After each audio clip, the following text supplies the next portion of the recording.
Ladies and gentlemen, you may have read the foreign press that debunked the facts placed by our forces before the nation on the airstrikes on the Jaish training camp in Balakot. You may have heard many politicians in the opposition who have said, we missed the mark because these foreign newspapers and websites have concluded this. But we can tell you authoritatively today that India struck a deadly blow at the heart of the terror complex.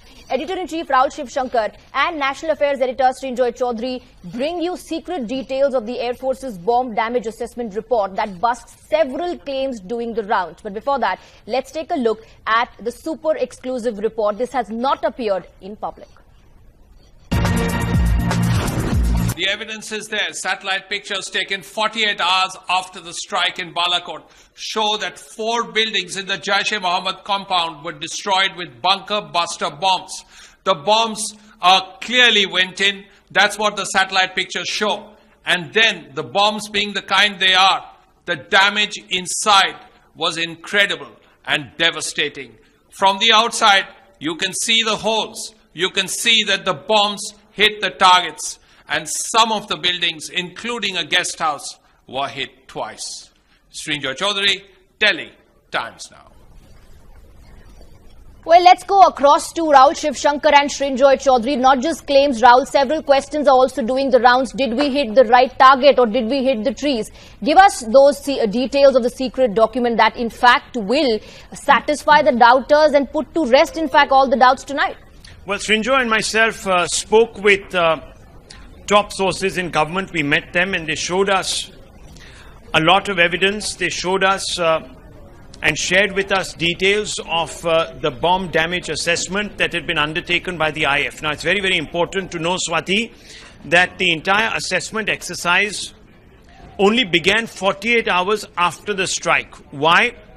Because that was the clearest window when the cloud cover lifted over this Balakot training camp of the Jaish-e-Mohammed and radar satellite imagery, photographic evidence could actually be collated.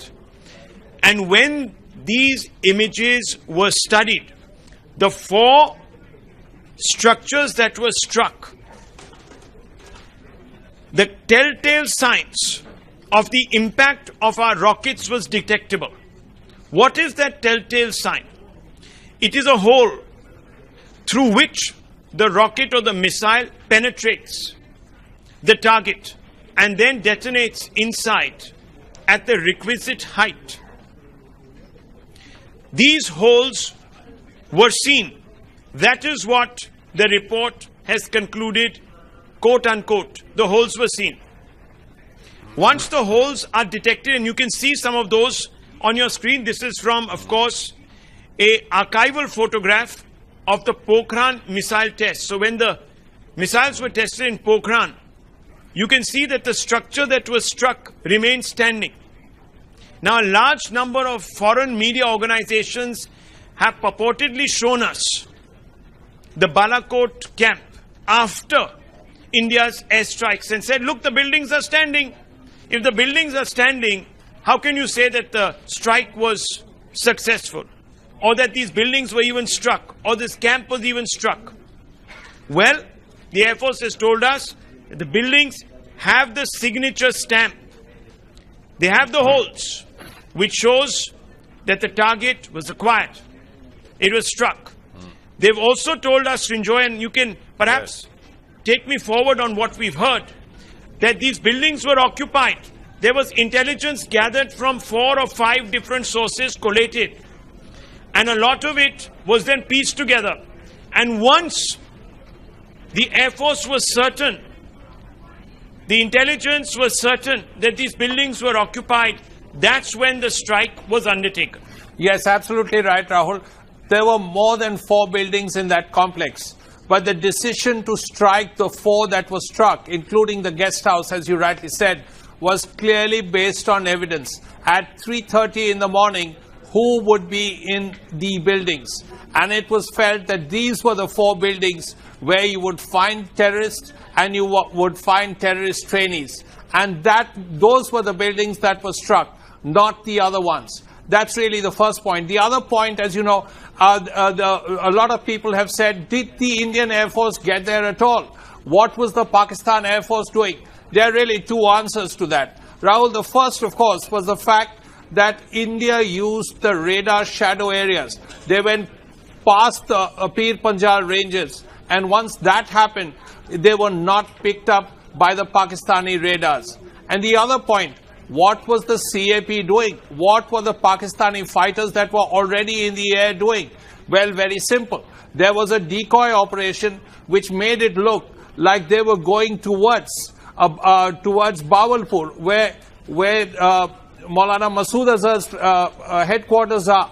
So the Pakistani fighters went towards Bawalpur when they found that that was really the cloak. So the dagger went to Balakot. Absolutely. Now, very quickly, what we can tell you is that the damage was commensurate with the GPS internal navigation SPICE 2000 weapon, that the 4 occupied targets were destroyed by a maximum of 8 SPICE 2000 guided missiles. Damage was visible to the guest house within the Balakot Jaish compound viewers. And additionally, planes live recorded the radar data as the strike was unfolding. So there was radar data, and once the clouds receded into the background, we got the satellite images, which confirmed the signature of the strike, which are the holes that were visible. Yes, when Prime Minister Modi says, "Ghar mein ghus ke marenge," that is exactly what the Air Force did. But there is one interesting point, Swati, before I hand back to you, that I would like to make. The Air Force assessment report doesn't tell you how many Jaish terrorists were killed. There's no number. So anyone who's putting that number out is doing it not because the Air Force has put a number out. They're doing it because perhaps they have information from other sources which they need to come clear. And those doubters today in the opposition that says foreign media, Washington Post and other newspapers, websites, etc. have said that we missed the mark, they better watch this. The armed forces have spoken, the Air Force has spoken. Time now to stop believing the foreign spin. Swati. Absolutely. Absolutely. Rahul and Srinjoy, thank you very much for getting us the details of the secret document. And these details have completely demolished the theories, busted the theories and the spin that was being given to the facts surrounding the airstrike. Now that makes me ask the legitimate question on the broadcast. And the legitimate question is, does the opposition still want more proof? Because the secret document of the Air Force assessment report, which was done post the airstrike, has put out details of how the targets were hit. Does the opposition want more proof? We are asking that.